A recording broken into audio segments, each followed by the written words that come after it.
Going left. Yeah, sure. Okay. I don't know that we have the green. This train, no. Okay. Motorcycle. Oh, shit.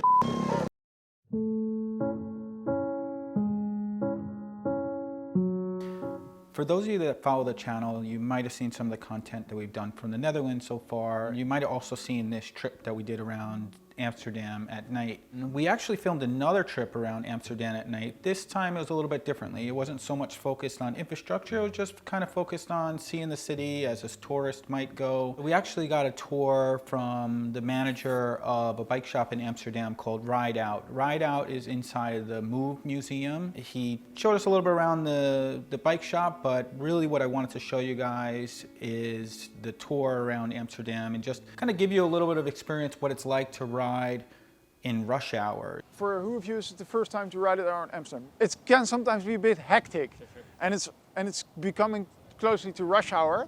So we have a thing, and I think you only have it in the Netherlands and then in Copenhagen.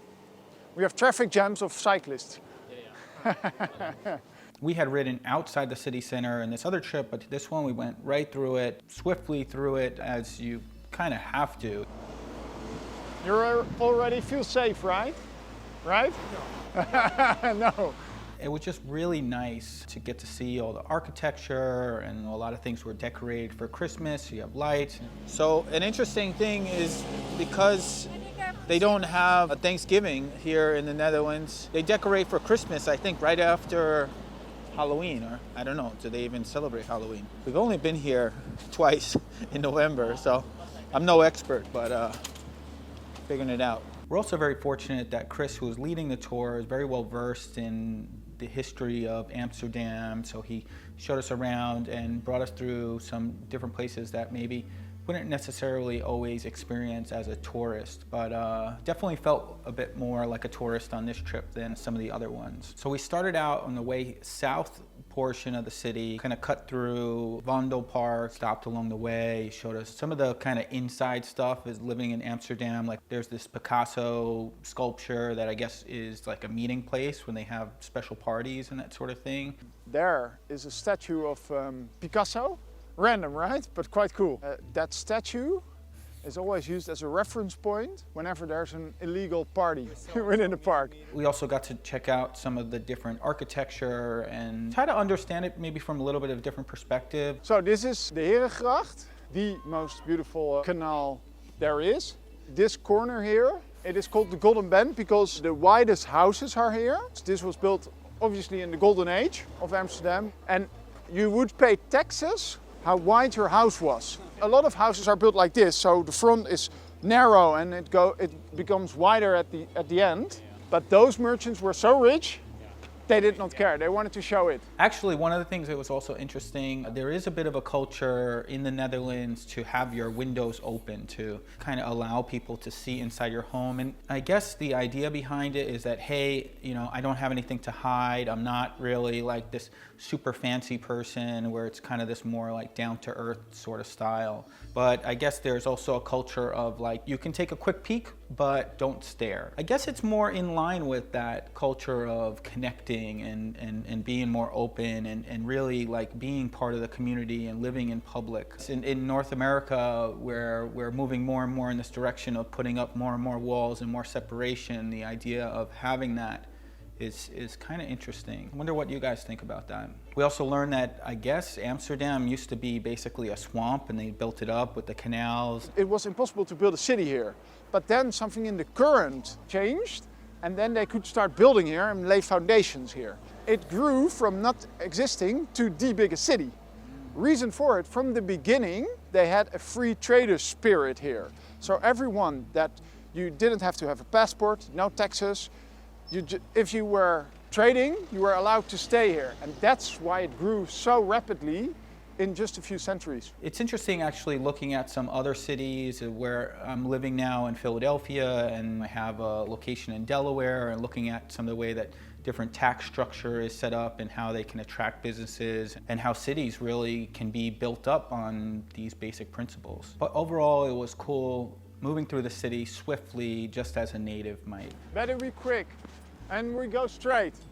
Now, we definitely had our challenges, and there's definitely a lot of tight spaces we had to kind of squeeze through, and that could be a little bit difficult. And then eventually I ended up switching with Tara and had her ride the bike, and that got a little interesting. Tara's gonna drive. Let's see how she can handle this. It's kind of rush hour in Amsterdam, so. Tara did struggle a little bit initially. I mean, maybe not the ideal place to be switching positions right in the heart of the city, but Tara made me mostly feel safe, but it was definitely a little bit sketchy at times. All right, people are coming. Oh gosh, people are coming. Gosh, Tara. All right. I don't know. All right. I guess maybe this is payback for me dropping her. So I couldn't imagine having this type of... Oh. I will note that this is rush hour, and riding in the center of the city during rush hour is definitely not for the faint of heart. Little false start, but we're gonna be okay. You got it, you got it. Where do we even go? Got it, you got it, go, go, go. We're good. All right. And we're off. Tara, I respect your bravery. But I hope you guys enjoy the perspective. You got it, you got it. I don't know if I got it. But one thing you'll notice is that the city is pretty quiet. You know, you don't really have so many cars and honking and this and that. Although there was quite a bit of people and bikes, it still tended to be very quiet, and you're able to really have the experience of being in that place and enjoying it, just feel kind of more connected to the space. And it does seem like more cities in North America are starting to move in this direction and start to give the space back to the people so they can enjoy it and appreciate it and share it with others more. If there's one thing that I'd like to take away from that experience is that I think we can all enjoy and appreciate that. And I know during the pandemic, a lot of people have gotten to experience more of these like open street events and parklets where they take the parking spaces and make them into, you know, outdoor restaurants. And I wish all cities were a bit more like this. And I'm kind of optimistic that we'll move more and more in this direction. But I'm grateful that I was able to have the experience there, and that's for sure. You know, it makes this city more of a place that you can just enjoy and just be, as opposed to just passing through, as many cities have become these days. Someone told me not too long ago that Americans are often focused on just going somewhere and never really too focused on just being somewhere. That's something that I'm working on a personal level, just trying to learn to be somewhere, just trying to learn to appreciate where I'm at and not always thinking of like the next destination. I think that's really the ideal way to live. From there, we stopped by this studio called TwoTone. It's owned by John Woodruff, and he has this PR company, and he does a bunch of different stuff with different bike brands. But overall, it was kind of like a bike art exhibit museum sort of thing. But John, I guess he moved to the Netherlands about 8 years ago, so it was interesting to have that American perspective of somebody that moved there. So he shared some of his stories of what he's done with his bikes and where he's been, and also to, again, contrast the experience of riding a bike in the Netherlands compared to riding in North America, where the car is still really king. Even if that person that's riding a bicycle runs a light or doesn't have the right of way and the car hits them, 9 times out of 10, the motorist is still going to be found at fault. 'Cause it's kind of like a big brother and a little sister. Like, the big brother knows better. It's like, you're bigger, you have a bigger responsibility. I know she was getting on your nerves, but you can't hit her. You know what I mean? That's kind of my impression. Whereas in the States, it's like, oh yeah, I probably wouldn't have seen him either. It's cool, you can go home. Then once we got outside of the city, it was a lot more chill. We got to enjoy the beautiful scenery and just enjoy the experience overall. We are here by the Amsterdam Central Station, and just a couple of bikes. This is just part of it. Most of the bike parking is over here. From there, we hopped on a ferry. We crossed, I don't know, some river, some body of water, into this more industrial side of Amsterdam, and just rode through. Really beautiful night. And we went to a restaurant there.